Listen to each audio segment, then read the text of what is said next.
କିଛି ଲୋକଙ୍କ ସହିତ ଏମିତି ଭଲ ପାଇବା ହୋଇଯାଏ ଯେ ବାପା ମାଙ୍କ ଭଳି ତାଙ୍କୁ ବି ହରେଇବାକୁ ବହୁତ ଭୟ ଲାଗିଥାଏ।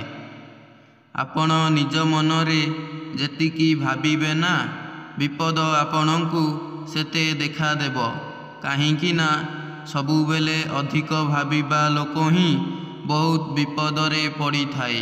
ତେଣୁ ବେଶୀ ନ ଭାବି ଆଗକୁ ବଢ଼ି ଚାଲ, ଫଳ ନିଶ୍ଚୟ ମିଳିବ।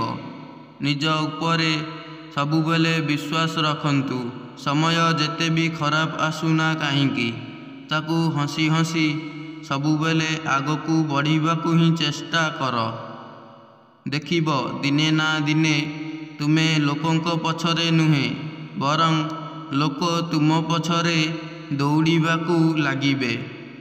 ମଣିଷ ସମସ୍ତଙ୍କ ପାଖରେ ହସିକି କଥା ହୋଇଥାଏ, ହେଲେ ରାଗ ଆଉ ଅଭିମାନ କେବଳ ତା ପାଖରେ କରିଥାଏ ଯାହାକୁ ସେ ନିଜଠୁ ଅଧିକ ଭଲ ପାଇଥାଏ।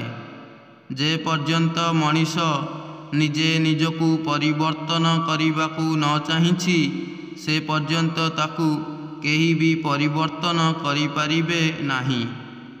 ମଣିଷ ଦୁନିଆର ଏମିତି ଏକ ପ୍ରାଣୀ ତମେ ତାକୁ ଭଲ କୁହ କିମ୍ବା ଖରାପ କୁହ ତାକୁ କିଛି ବି ଫରକ ପଡ଼ିନଥାଏ।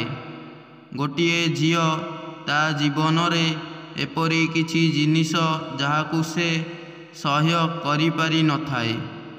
ଏକରେ ଯଦି କେଉଁ ପୁଅ ତାକୁ ଭଲ ପାଇକି ମଧ୍ୟ ଛାଡ଼ି ଦେଇଥାଏ ତାହେଲେ ବହୁତ କଷ୍ଟ ହୋଇଥାଏ।